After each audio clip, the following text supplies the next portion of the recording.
Good afternoon. It's a wonderful privilege to be here today with Jacek Dehnel, who's one of Poland's prominent poets and novelists, as well as Mikhaïl Chichkine, who is the only writer to have won all 3 major Russian book prizes and whose work has been translated into more than 30 languages. The name of the panel is Writer as a Literary Activist, that's the English title, and L'écrivain agitateur de conscience, and we'll come back to those topics momentarily.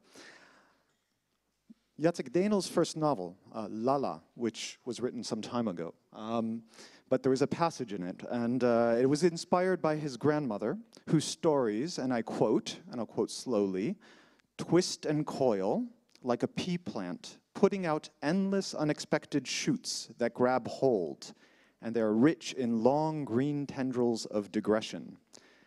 And fiction that both of these authors have written are marked by a similar profusion of stories, that telling stories is important, their narrators tell story, but it's also not just the stories themselves that are so captivating and interesting, but it seems as though the act of telling stories is important in and of itself. And so for that reason, maybe as a point of departure, Mikhaïl, could you tell me, why is the act of storytelling so important for, let's say, your novels, the last 2 novels?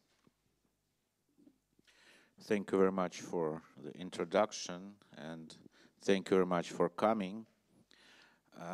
And I would, first of all, state that for me, for my novels, to be activist, and to be activist means to be politician, to be involved in politics and the contemporary politics. It's absolutely different things. I don't want to have the contemporary politics in my novels, because you see, the contemporary politics is for the newspaper. And tomorrow it will be the newspaper of yesterday. And the newspaper of yesterday, it's a metaphor of death. And I don't want to die my novels tomorrow. That is why you will never find names like Putin in my novels. Because in my novels, you see, I want to be honest, I don't write my novels for today's readers. I write my novels for the future readers. And so the future readers will, it will be very difficult for them to remember who was Putin. Because, you see, Putin is just an actor in this historical piece, this historical theater piece, which is played in Russia all the time. And we, in the late centuries, we have seen a lot of actors for this role who played the role of the Tsar. Every actor takes some personal things into this role, but the actor cannot change the role. And what we need in Russia is to change this historical piece, which is played there by generations. And so I just wanted to tell that I differ my novels and politics, because I'm not only the writer, I'm also a citizen. I live now, and I suffer when I see the news from Russia. And of course I cannot keep silent. And if I keep silent, it means I'm making it too. I'm collaborate. So I have to say no, but I do it in my essays and do it in my news articles. And in the news articles, it's just 5,000 or 8,000 characters. You can't tell stories there. So that is why I tell stories in my novels. And of course the characters tell many stories, and so as in Medin here, I'm thinking of all of the stories that are told in order to try to get asylum in Switzerland and so on. And that's what I meant by profusion of so many the individuals and the stories that they tell. This seems to be quite important and characteristic of. I imagine this is a biographical element of your grandmother, correct? Yes. Well. I think that as a writer, you're in a very special position, a little bit like I'm here now. I'm the one who holds the microphone. And you sit there listening. There's plenty of people who don't have a voice. And an author with a book is someone who gives a voice not only to himself, but also to all those people who cannot tell their own stories. And it might be non-fiction, it might be fiction, it might be plenty of different things in between one another, like the stories of my grandmother, which were, in her opinion, the truth, but when I check later, not necessarily all of them. Some of them, she said by mistake, some things she forgot, etc., etc. This is how our memory works anyway. But all our truths are just approximations. But I think that this is a very important thing, that we are those microphone holders for others. And when I'm thinking of a new novel, when I'm trying to search for a new subject, which rarely happens actually. I mean, like, I find the subjects sort of naturally out of thin air. So it's not like I finish a book and I'm waiting for something. No, I always have some projects. But anyway, when I come across a story, this is always that, almost always, that I want to write a book on a particular subject and I just don't have a story. I don't have a vehicle to bring it to the readers. And then snap, something happens and I find this fantastic story which conveys all the things that I would like to speak about. And that was the case of Saturn, for instance. I wanted to write a book about patriarchal system of family within a patriarchal society. And I struggled for years to find the vehicle for that. And then I found the story of Francisco Goya and his son Javier and his grandson Mariano, and how that family was completely dysfunctional because of the system that was imposed on it. And in spite of the fact that all those fathers and sons loved each other, they constantly hurt each other. So so this is this kind of things. I give voice to those like Javier Goya, who are completely obliterated. I mean, Francisco Goya is well known. We have plenty of materials about him. But whenever you try to find something about Javier, who was the only son of Francisco who survived into adulthood, he's just a footnote in his father's biography. You know, he is nowhere to be found. And the only thing that you find about him is that he was a great disappointment to his father. And this is the kind of characters I'm looking for. I want to tell their stories, to tell the stories of people who are disappointment to their fathers, to their societies, to their compatriots, etc., etc. Because very often you find people who are unique and fantastic and really good-hearted. But part of the attraction in this case is that there's a gap, that it is unknown, anything beyond that one sentence about the son, and that's what appeals to you. Yeah. And then, of course, those stories sort of give you material. I mean, I was in the middle of writing this story when I learned that Javier was born in Disappointment Street. That was actually the name of the street, Calle de Desengaño. I was in 2/3 of the novel, which is based on the famous fresco Saturn, when I learned that the lead poisoning is called in Spanish Saturnismo, and lead poisoning was the reason why Goya lost his hearing and he could not communicate with his son, which is a great metaphor of that family, etc., etc., etc. So if you find a good story, it just sort of brings you things on silver platter. Well, I want to go back to this notion of literary activism and talk about a variant well, talk about the literary part of that, and in particular that of acting on behalf of other writers, whether they are one's contemporaries or whether these are writers from the past, and in particular, especially since both of you have traveled, Mikhaïl, you live in Switzerland now, those writers who have been underrepresented or perhaps under-translated into other cultures. So in your case, Mikhaïl, I was thinking of, for example, there's a book coming out in German and in Russian this June, in which it contains essays, literary essays, on some figures, international writers who have lived in Switzerland, international to the extent that James Joyce is in there, but also, for example, Robert Walser. You've also talked about the way that reading Daniel Harms, the great Russian avant-garde author of the early 20s, is very different in Switzerland than it would be within the Russian context. Perhaps you can comment on that. No, in Russia, you can't be just a writer. Yeah, you are always political activist. It doesn't depend what you are writing.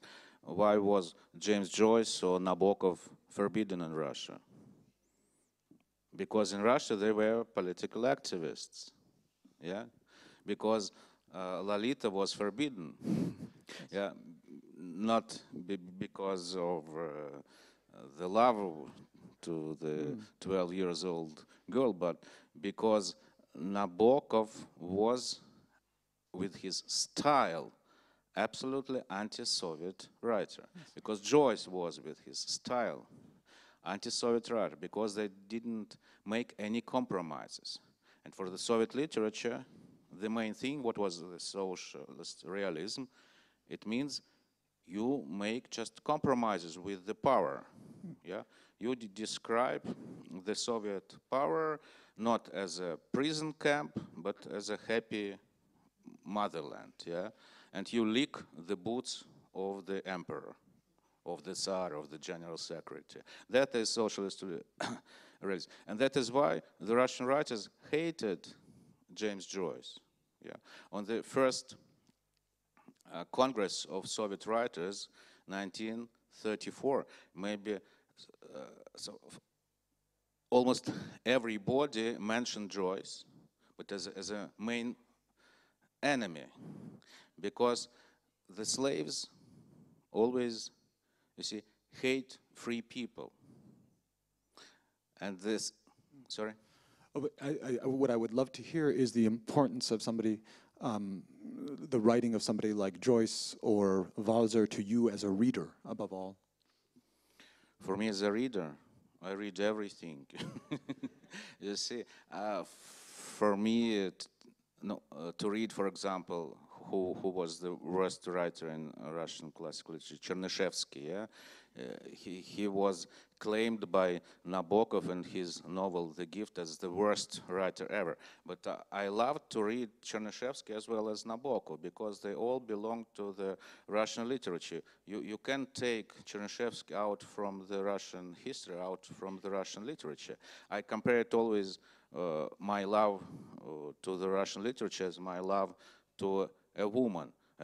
I love a woman with all her legs and other hands and eyes and other parts. Yeah, I can't say I love this part, I don't love this part. Yeah, I love the Russian literature as a whole. Yeah, but of course, yeah, it's much more interesting to write about Joyce or Nabokov or Harms as about the Chernyshevsky. And Jacek, you were the beneficiary as a young poet, right, of a kind of act of graciousness by the great eminent Nobel laureate Czesław Miłosz, who wrote about your first book. And I know that since we are here in Switzerland at the Michalski Foundation, that you were also the nominator of Olga Tokarczuk's Book of Jacob, which won the prize last year. Could you talk a little bit about the importance of that kind of activity beyond the privacy in which one usually reads? With Miłosz it was quite interesting because he was already very old. He was over 90 years old and I was 22. And I wrote the first collection of my poems. And I thought, okay, if Dorota Masłowska, who was a rising star, could send her text to the Pope of modern literature, Marcin Świetlicki, then I can try to send it to Pope of classical literature, which would be Czesław Miłosz. And I felt justified, as any 22 years old stupid boy would. And so I found the address of his secretary, and we did it all through his secretary. And I would have never done it had I known that he had those huge problems with sight, and he had to enlarge those letters of my poems or any text that he was reading, so they would fit the whole screen of his computer. I would have absolutely no boldness to ask such a thing of him, but I didn't know. So I sent the poems, and he. This is outstanding because he was a man who felt, in a way, that he's the head gardener of Polish literature, and he, in spite of his age and being semi-retired, he still should take care of the garden,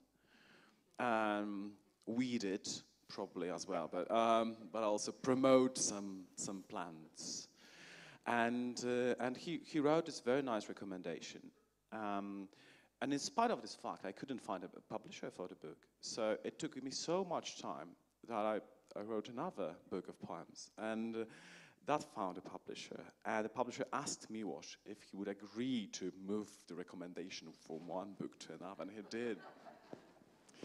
But that also shows you have a young author who has a Nobel Prize winner recommendation, and it doesn't change anything in the publishing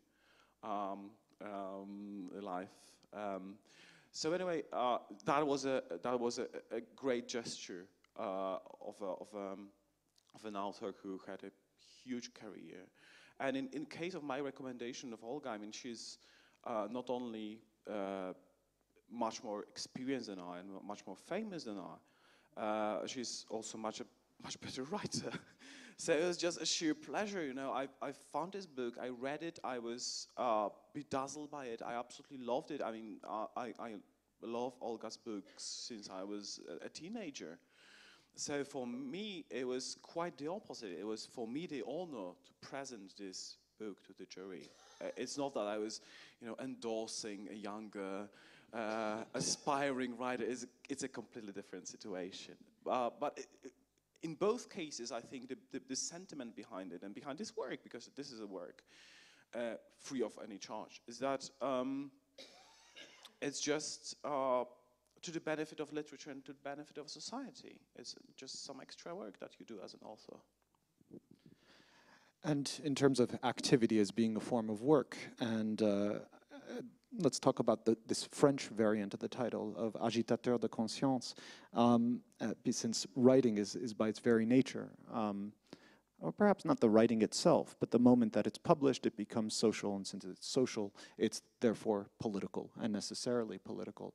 And I'm trying to think of ways to think of how the role of an author is perceived, respectively in Poland and Russia, one might even say in Eastern Europe more broadly, and as Mikhaïl has already said, today's news will be yesterday's news, and things move very quickly and events move very quickly. And for that reason, it might be most useful to approach the question by way of comparison in terms of what it means to be a writer at this moment, and let's say an uncompromising writer, one who's focused on, you know, you have the novel that you want to write, and yet by the very nature of the fact that it's published, it means certain things and signifies certain things to other people in your respective countries. How has that role changed in the past 10 years? In other words, what it means to be a writer in Russia or in Poland? Oh, the problem is we have in Russia a civil war. And it's difficult to realize this from here. But everybody who knows the Russian internet, he knows we are on war, And this is a civil war online. One day it will be offline. Yeah? And everybody, every Russian sees the front line. From here it's impossible to see the front line. Yeah? But everybody is on that part of the front line or on the other part. And especially after Kremnash, yeah, especially after 2014, after the war. And it's impossible now to speak to the people on the other side. They don't want to listen. They don't want to understand you. And they have their own idea of what is going on in Russia. We have two different Russias with two different populations, just sharing the same language and the same territory. And the writer is here actually to tell the people what will happen. You see, the future is always the mitten, but the hand is the history, the understanding of history. So in the 19th century, Nikolai Gogol wrote the most Russian book, and he compared Russia with Troika. Yeah, you understand what Troika is. And Troika is running in the future. And these words he wrote about Troika, running in the future, beautiful, full of hopes. But that future of Gogol is the past for us. We know what was the future of this Troika. It was the catastrophe of the 20th century. Nowadays, Gogol would compare Russia not with the Troika running in the future, but having our historical experience, he would compare Russia with the metro train in the tunnel, just going from this to this and back all the time. And here, this station is order or dictatorship, and this is democracy, which in Russia is the synonym of anarchy and chaos. Yeah, and our generation was happy to go with by this train from the dictatorship of the late Soviet Union into the democracy or anarchy of the 90s and back, and we found the train now in the dictatorship of the 21st century again. And so we know what will be the next station. Because it's clear that this pyramid of power now is very solid, but it has just one problem: the transition of the power. It's always the same problem in Russia.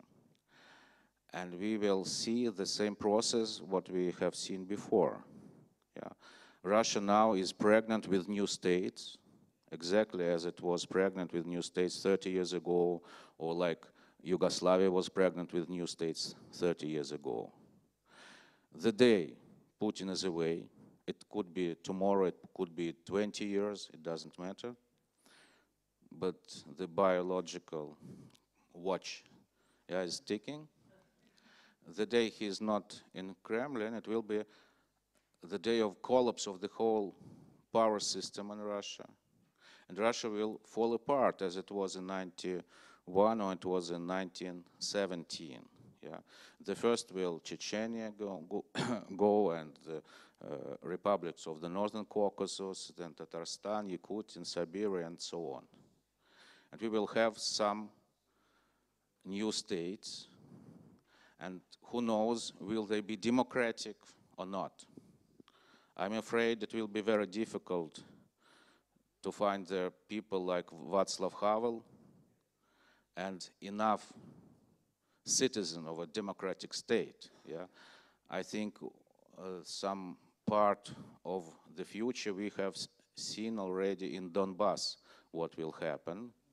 without this central power. There will be small parts of the former empire where the gangbangs will be just struggling and fighting for power. Yeah. And the country with such anarchy and with the red button, it will be a frightening vision for the whole world. And I'm afraid Europe and the West and the United States will be the first to cheer, to greet the new dictatorship in Russia, to control this red button. And as a literary activist, I have to tell this to the reader. In Russia, everybody understands this situation. If you read Russian internet, what I told you, it's common knowledge. But here in the West, somebody has to tell people what is happening in Russia. And so that is why I wrote my first book in German. Earlier I wrote always in Russian. And this book was published now this March. It calls Frieden oder Krieg, also Peace or War, the West and Russia, where I explain what is happening with Russia and why. I hope this book will be translated into French too. Well, apropos of this train going back and forth in a tunnel, there's a very funny saying about history and Russia. And in Russia, 5 years, everything changes. 200 years, not so much. But how about the last 10 in Poland? These are famous words by Stolypin, he said. But 400 years, the right quotation. Well, you used the expression of Eastern Europe, and this is a very tricky one. I had this, what is Eastern Europe, what is Central Europe? I had this discussion with a Swiss artist when I was in residency in Zug last year. And we were talking about Eastern Europe, about the borders of it, what is Eastern Europe, what is not. And she said, well, if you asked me, Eastern Europe starts in Munich. So that's the Swiss perspective, I guess. And the further you go eastward, it's always a little bit further to the east, right? Well, that's where it begins. Yeah, there's a succession of rivers when the Eastern Europe starts, or the Asia, because this is more or less the same idea. Anyway, as for Poland, well, we're still not Russia, and we are not Orban's Hungary. We still have independent media, and our ruling party is ruling just for 4 years now, and we have elections now, so everything might happen. So I cannot possibly compare myself to literary activists from countries like Russia, because there is no genuine danger, especially that I'm an artist. So my income is based on books that people buy. I have my publishers, they want to publish me. I cannot be prosecuted for those books if I don't do something really illegal or disgusting. So the basic liberties of my art are still guaranteed. It could have been different if I were employed by a school or some kind of state agenda or whatever, but I'm not. So I'm in this very comfortable position that I can say basically anything about the ruling party, about the shape of our society, about other societies. So whenever I think about, dissidents, I just know that there's absolutely no comparison. Of course, I get offended online and people are aggressive, but it's just like, part of being in a society. It's not traumatic and it's not a genuine danger. What has changed is that sometimes I don't realize that things I'm saying are going to instigate fury. I'm a so gay. this is social media in part, or? Yes, and I'm gay, so I'm gay in Poland, so I'm used to all kinds of, hatred online, etc., etc. But I gave this interview about a book by Antoni Słonimski, who described his childhood in pre-war Poland and in Warsaw. He wrote the book back in 1960s. And he described Warsaw as a city which was far from the Paris of the East, as it was called, or Paris of the North, with huge problems, poverty, etc., etc., etc. And I gave this interview, and as I'm interested in 1920s and 30s, and I wrote extensively about crime in 1930s, I had this one line in the interview that we forget about that phase of Warsaw, because the city was destroyed, and Germans destroyed a city that had huge problems, and that instigated fury. People said, yeah, he says that it's good that Germans destroyed Warsaw. Like, what? And the thing is that the minds of people which are twisted by this very intense propaganda work in a completely different way. And the same goes for Olga Tokarczuk. She gave this interview after she published books of Jacob, that we have to come to conclusion that we have to cope with our history, and we have, for instance, to understand that a large part of our Polish history is treating peasants and serfs in the times of serfdom as slaves by a minority of the gentry of Poland, and that this is comparable to, for instance, I know, U.S. And U.S. history of slavery, and that again, and there was another claim that there were Poles who murdered Jews during Holocaust, not in a sort of state-organized way, but there were. And this led to a huge campaign of fury against her. But I think that the meaning of those attacks is completely different. Yeah. So we are very open about our opinions about this society. And there are people who are searching all the time things that we published to find the quotations that they can twist and then build a campaign basing on those twisted quotes. But you just have to live with that, I guess. If that's the price of, you know,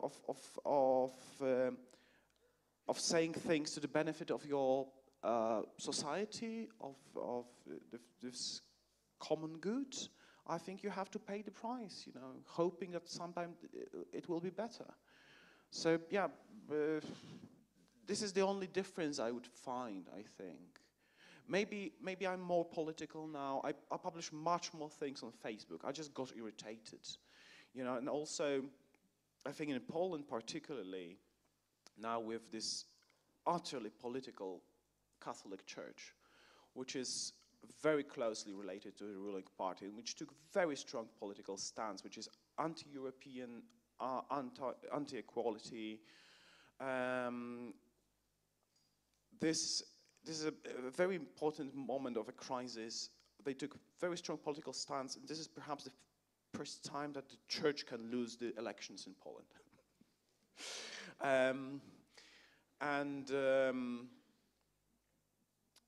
It was often said before 1989 that Polish poets and writers are like priests in a way, that they preach in their literature, and this was perceived as old-fashioned, and we got rid of that after 1989. We don't need that anymore. We have regular politics. What I see now is a situation in which the real preachers in the society are intellectuals, and the church is almost completely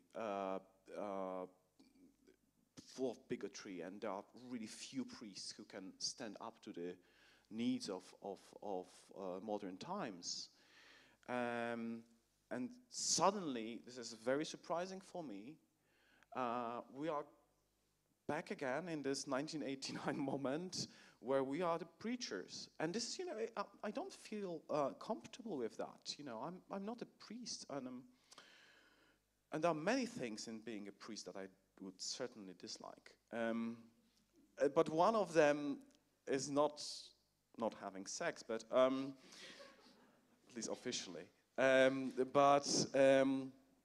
You know, this notion that, you know, I know I'm a flawed person as any of us, and my conscience is not clean in any way. And, you know, being a priest and preaching makes it very difficult, you know, from the point of view of your conscience. I mean, if you're a sort of professional priest, you have, I guess, ways to cope with that. But if you are just an amateur, as I am, it's a burden.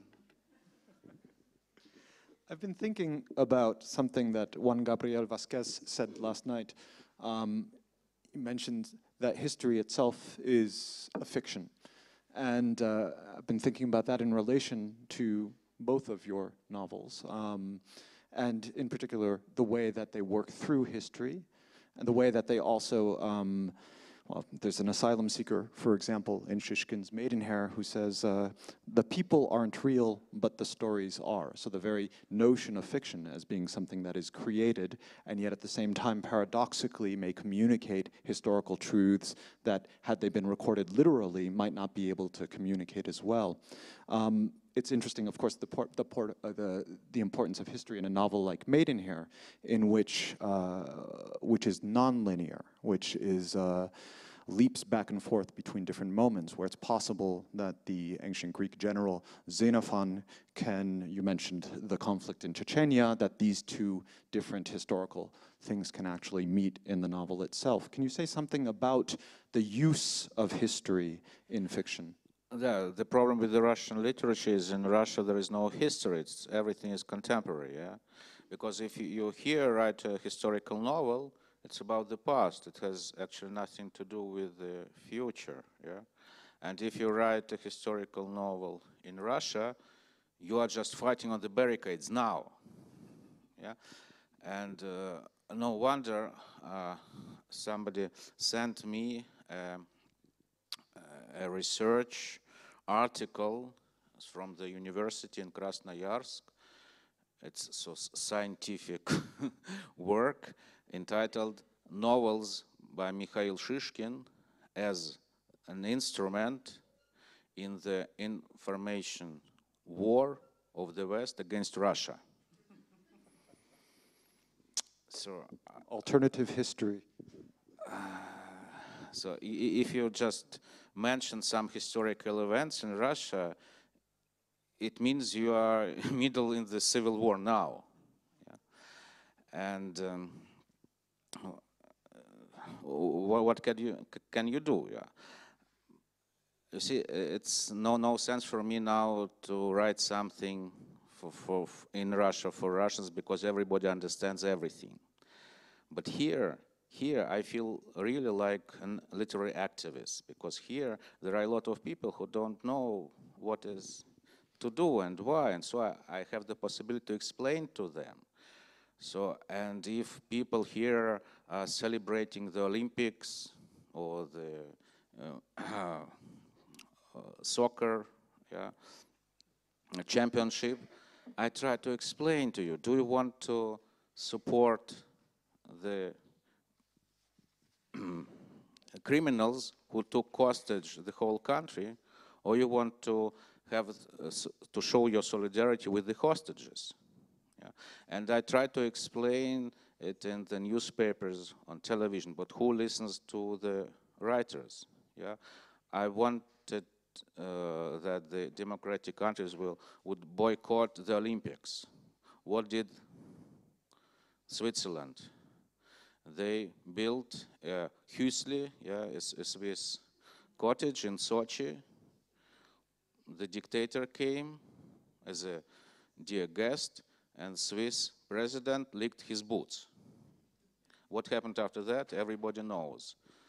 The Crim annexion, the war in the Ukrainian, 10,000 deaths, and so on. Yeah, and if I can do something, I will do it. The problem is people don't want to listen to me.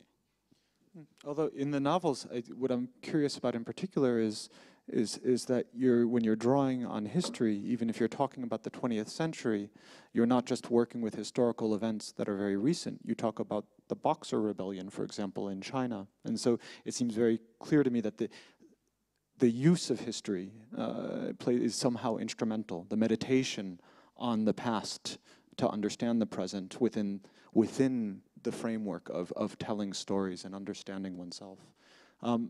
In your case, Jacek, I think it's interesting too because you're also dealing with the 20th century of Poland, for example, in a novel like Lala. But as you've mentioned, this other book, Saturn, which is set very much, even if it's largely domestic to the extent that it deals with a family history, the Goya family, fathers and sons, and the conflicts between them, it is nevertheless the beginning, it's set in a period of great historical turmoil and the Napoleonic period in Spain. And it's clear that somehow history is also very important for you and for your fiction, that you've been drawing on it. I mean, I suppose you can't tell a family story. It's exceptionally difficult to tell any kind of multi-generational family story if you're from Central or Eastern Europe, in which the events of the 20th century, in which history does not enter into the narrative. But it's interesting that even when you go away and you think, well, okay, well, the black paintings and this interesting essay that you had read by an art historian suggesting that perhaps, in fact, these black paintings in Madrid were not done by Goya, but his son. And nevertheless, even there, history in its own way is intruding. Well, yes, it depends on the country, of course, yes. And this period in Spain is very intense. And as you said, the same goes for Central Europe. I guess it's difficult to understand that in Switzerland. I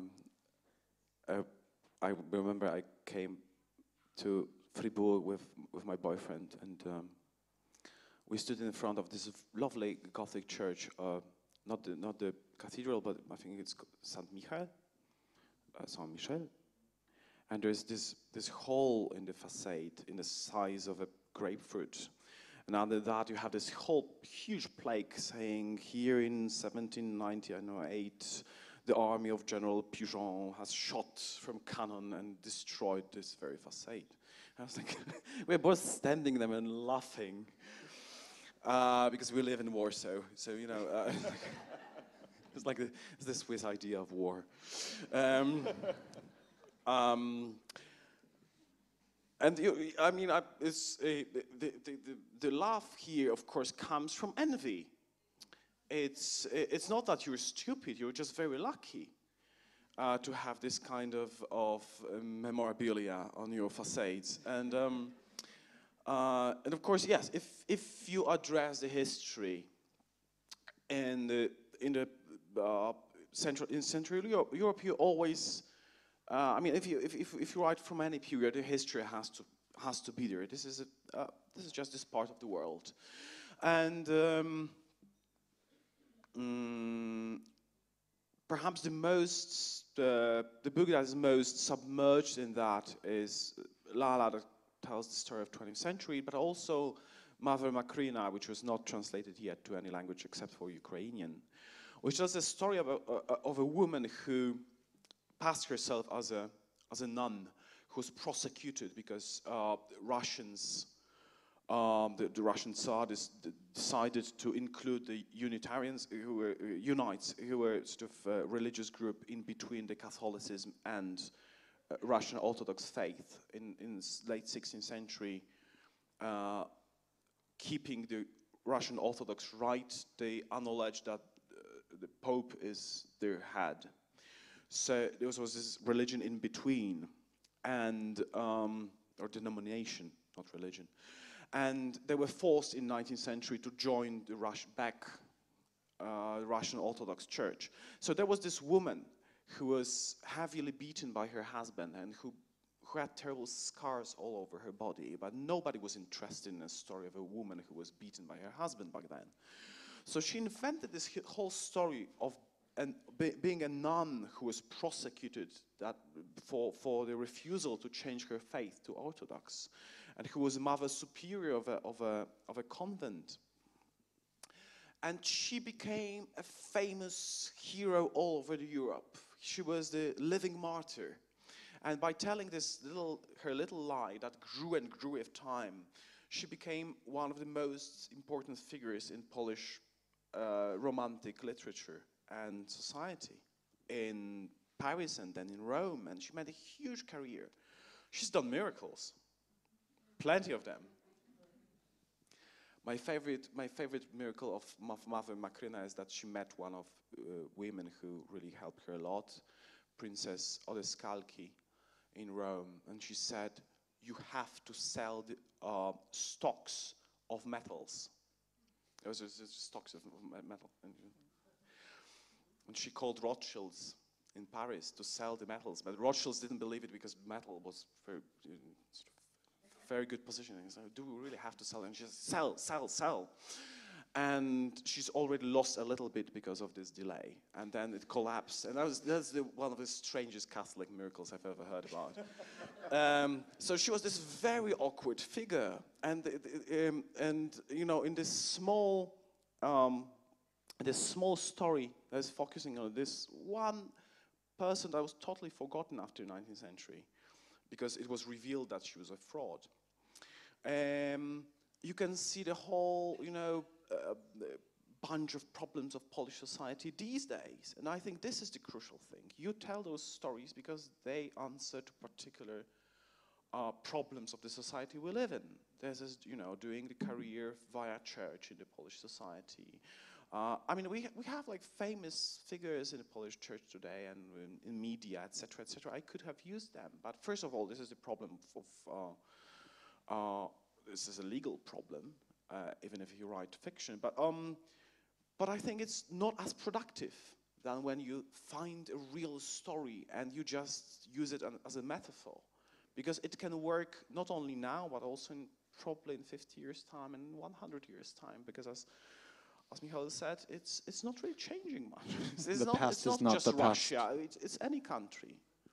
Thank you. We do have time for a couple of questions, so I believe there are microphones circulating. If there's somebody who would like to ask one.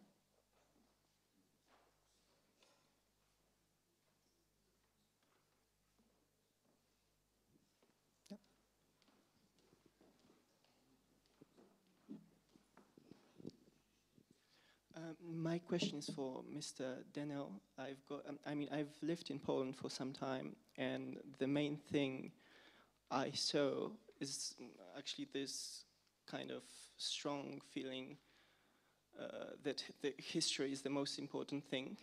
I mean, as a Polish person, I have grandmothers who talk only about history and statues. So, do you feel as if the writer should kind of think about the history or more about the present and the future? Actually, we can't really think about the future because we don't know what will happen. But do you think that the role now of a writer is to be in the present or be in the past? I very much like this quote by an anonymous Polish historian. I found it somewhere in the internet. But the quote is very good. He says, Polish people are not interested in history. They are excited about history, which is something, there are completely two different things. If you are excited about history, you're not interested in digging into it and finding the real pieces of history and what knowledge it gives you. You are searching, like a pig for truffles, for those most delicious morsels which will confirm your idea of history. It's not about the truth, it's about proving your point, which is of course the worst thing possible because you never learn like that. And this is one of the problems of Polish society. So yes, if I write about history, I'm trying to find those pieces of history which are not tasty. Which prove something completely different than you know, just massaging our common Polish ego. And this is the work for the present. This is the work for the Polish society here and now. I mean, not here, in Poland and now. And yes, and I do that because I think about the Polish society. But actually, with the development of political situation in Poland now, for the first time, I think, I wrote a book, actually here in Switzerland, about modern Polish society. And this is a novel about zombies. But zombies are just a metaphor for nationalism. And I think that now with the rise of nationalism, not only in Poland, but in many countries in Europe. And out of Europe. Yes. It spreads like a kind of strange virus. And I use this metaphor of zombies, and I don't know how this book will be received. It's going to be launched in a month's time, and I'm very curious how the society will perceive this book. They can dismiss it as, you know, stupid political activism, or they can be interested in it and they can think it as a useful metaphor. I'm not sure, you know, I'm very unsure of any of my books, but particularly with this one, I'm very anxious. But well, we'll see. Another question?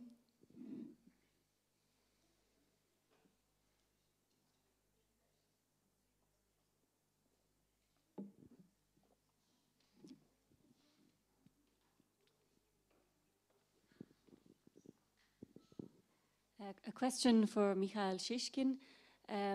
You sound very fatalistic about what's going to unfold in Russia. Is there anything that can be done, or is all resistance futile? I'm just wondering if you see any possibility for hope.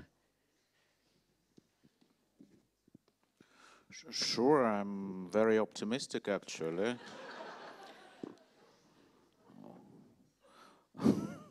Why this laugh? No, the book, my book about the Russians' history and future. So 2 last chapters are entitled Futur 1, so Futur 1 and Futur 2. Yeah, and Futur 1 is very pessimistic, but the last chapter is very optimistic. Because, you see, I think like the water from all the rivers goes one day to the ocean, so all nations will come one day to some kind of democratic society. When? I don't know, yeah, but actually I'm optimistic. If I look at the history of mankind, the idea of democratic society is just so young, it's just 200-300 years old, yeah? But I think it's not about Russia only, it's about the West too. Because 91, after the Soviet Union collapsed, Russia, or Russian people, had become the wonderful possibility to build a new house for themselves. Yeah. And the West was supposed to help. Did the West help? No, it was the huge mistake of the Western democracies. Because what should have been done? The West could show the Russians, because you see, the 200 million of slaves just became the freedom. They didn't fight for this freedom. They became it from the heaven. And what did they build? They built the same barrack. Yeah. And what was the mistake of the West? The West could show the Russians how the democracy works. Because Russians haven't had any possibility to learn what democracy is, how it works. And the European countries, the West, show just the democracy of its best way. Yeah? Just stealing money. You see, I worked a lot as an interpreter and translator for maybe 15 or 20 years. I know how this machine, this money laundering machine works. The West just showed how corrupt the democracy is, how corrupt the lawyers are, how corrupt politicians are.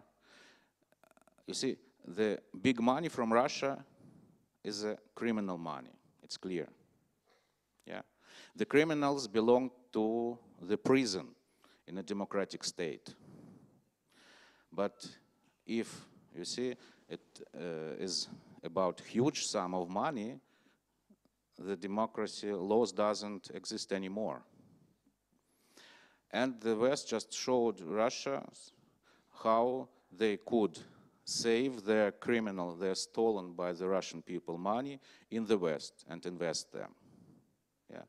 So the West didn't show how democracy really works, because the democracy works just with the small amounts of money in the West.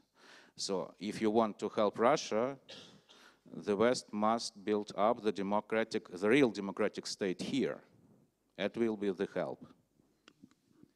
This reminds me of a